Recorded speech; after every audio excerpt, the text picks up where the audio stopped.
अस्सलामुअलैकुम वरहमतुल्लाहि वबरकातुहू। मेरे दोस्तों, आज की इस वीडियो में हम आपको एक ऐसा सच्चा वाक़या बताएंगे जिसे सुनकर आप हैरान हो जाएंगे और सोचने लगेंगे कि जब शादी वाले दिन दूल्हे ने दहेज में कार की मांग कर दी तो फिर दुल्हन ने जो किया किसी ने भी सोचा नहीं था कि ऐसा कुछ हो जाएगा। मेरे दोस्तों, आप इस वीडियो को आखिर तक ज़रूर देखिएगा क्योंकि ये वीडियो बहुत ही दिलचस्प होने वाली है। और साथ में इस वीडियो को एक लाइक करते हुए चैनल को सब्सक्राइब भी ज़रूर कर लीजिएगा क्योंकि हम आपके लिए इसी तरह की वीडियोज़ लाते रहते हैं। मेरे दोस्तों, गुजरात के अहमदाबाद में दो परिवारों के बीच लड़का और लड़की की शादी तय हो गई। फिर कुछ दिनों के बाद उनकी मंगनी भी हो गई, यानी सगाई हो गई। लड़की काफ़ी अच्छी पढ़ी लिखी थी। सगाई के बाद तकरीबन 1 साल का वक्त गुजर गया। उसके बाद शादी का दिन आ गया। जब लड़के वाले बारात लेकर लड़की के घर पहुंचे तो लड़के वालों का शानदार इस्तकबाल किया गया, मगर निकाह से पहले लड़के ने एक कार की मांग कर दी। तो ये सुनकर लड़की का बाप हैरान हुआ और परेशान हुआ। जब इसके बाद में लड़की को मालूम हुआ कि लड़का दहेज में कार मांग रहा है तो दुल्हन शादी करने से इनकार करने लगी। ये देखकर लड़की का बाप लड़की को मनाने लगा कि बेटी, अगर शादी न हुई तो हमारी इज्जत चली जाएगी, तुम शादी के लिए हाँ बोल दो। ये सुनकर लड़की कहने लगी, बाबा, आप मेरी शादी ऐसे शख्स से क्यों करना चाहते हैं जिसको मुझसे मोहब्बत नहीं बल्कि मेरे साथ जाने वाले दहेज से मोहब्बत है। बाबा, मेरी ज़िंदगी वहाँ पर क्या होगी जहाँ पर मेरी इज्जत मेरे इल्म हुनर और मेरी सादगी के वजह से नहीं बल्कि मेरे साथ जाने वाले फ्रिज, कार और दूसरी महंगी चीज़ों की वजह से होगी। यह सुनकर लड़की के बाप के आंखों में आंसू आ गए। वो कहने लगा कि अगर शादी न हुई तो लोग क्या कहेंगे और हमारी इज्जत का क्या होगा। जब मैंने इतना सब कुछ किया है तो मैं कार का भी इंतजाम कर सकता हूँ, मगर मेरी बेटी, तुम इनकार मत करो। मेरे दोस्तों, वो लड़की अपने बाप की आंखों में आंसू देखकर शादी के लिए तैयार हो गई। उसके बाद उन दोनों की शादी हो गई। शादी के 2 दिन के बाद लड़की के वालिद ने यानी लड़की के बाप ने कार का इंतजाम कर दिया। लड़का कार पाकर बहुत खुश हुआ। उसके बाद अपनी बीवी को बिठाकर घर जाने लगा। रास्ते में वो गाड़ी बहुत ही तेज स्पीड से चला रहा था और गाड़ी में म्यूजिक भी फुल करके रखा हुआ था। ये देखकर लड़की कहने लगी, म्यूजिक की आवाज़ कम करो और गाड़ी की रफ्तार भी कम करो। ये सुनकर लड़के ने कहा, मुझे काफ़ी टाइम हो गया है अपने दोस्तों की गाड़ी चलाते हुए। आज पहली बार मैं अपनी खुद की कार चला रहा हूँ। मेरी तो औकात भी नहीं थी कि मैं कार खरीद सकता, इसलिए मैंने तुम्हारे बाबा से इस कार को मांग लिया और तुम्हारे बाबा ने दे भी दिया, इसलिए आज मैं बहुत खुश हूँ। मेरे दोस्तों, वो आपस में बात कर ही रहे थे कि उनका ध्यान भटका और सामने एक भिखारी आ गया। इसकी टक्कर लगने ही वाली थी कि लड़की चिल्ला उठी तो लड़के ने गाड़ी को घुमा दिया। वो भिखारी बच गया। लड़के ने फिर गाड़ी को रोका और गाड़ी से उतरा और जोर जोर से उस भिखारी को गाली देने लगा। इसकी गालियां सुनकर उस लड़की को बहुत बुरा लगा और लड़की गाड़ी से उतरी और उस भिखारी के पास जाकर उसको उठाया और उसको पता चला कि वो भिखारी अंधा है। उसके बाद उस लड़की ने उस भिखारी को बताया, बाबा, हमारी नई नई शादी हुई है, हम लोग बातों में मशगूल थे इसलिए हमारा ध्यान भटक गया, आप हमें माफ़ कर दीजिए।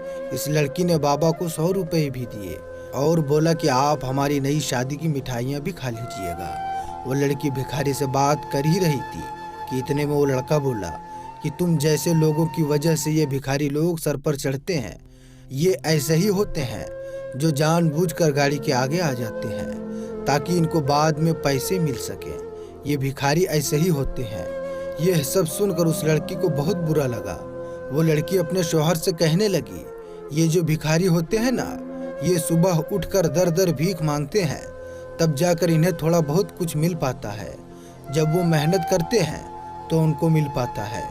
और जहाँ पर मेरे बाबा ने मुझे पाल पोस कर इतना बड़ा किया, उन्होंने अपना सब कुछ आपके हवाले कर दिया। आपने जो कुछ भी मांगा सब कुछ आपको दे दिया। अब आप ही बताइए, यहाँ पर असली भिखारी कौन है?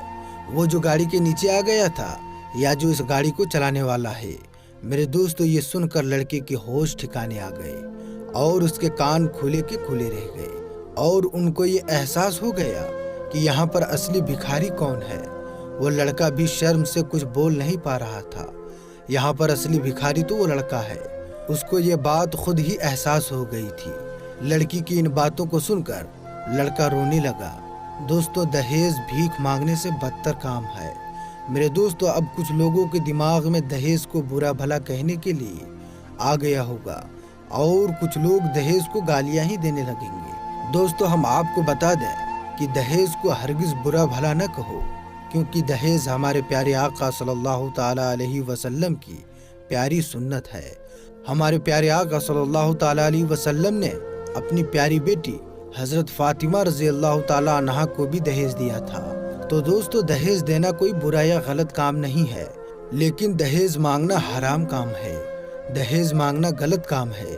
اگر آپ کے پاس ہے تو آپ چاہے 1 لاکھ کا دہیز دیں یا 1 کروڑ کا دہیز دے دیں، لیکن اگر کوئی دہیز مانگتا ہے تو دہیز مانگنا حرام ہے، اور دہیز مانگنے والوں کے یہاں اپنی بیٹی کو نہیں دینا چاہیے۔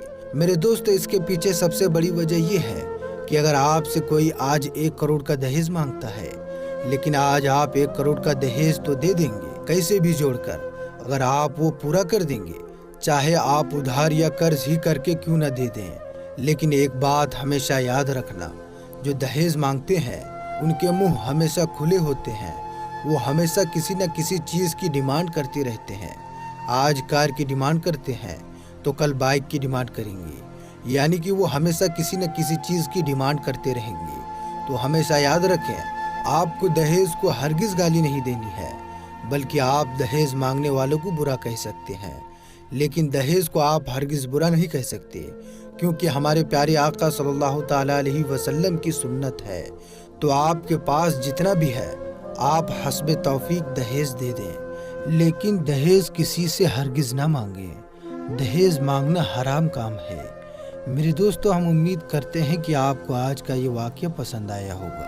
اگر آپ کو یہ ویڈیو پسند آیا ہے تو آپ ہر بار کی طرح اس بار بھی ہماری ویڈیو کو لائک اور شیئر ضرور کیجیے گا، اور اپنے رشتہ داروں میں اسے ضرور شیئر کیجیے گا۔ اور اگر آپ نے ہمارے چینل شوق علم کو سبسکرائب نہیں کیا ہے تو چینل کو سبسکرائب کر کے ساتھ میں لگے بیل آئیکن کو ضرور پریس کیجیے گا، تاکہ ایسے ہی ویڈیوز کی نوٹیفیکیشن آپ کو بر وقت ملتی رہے۔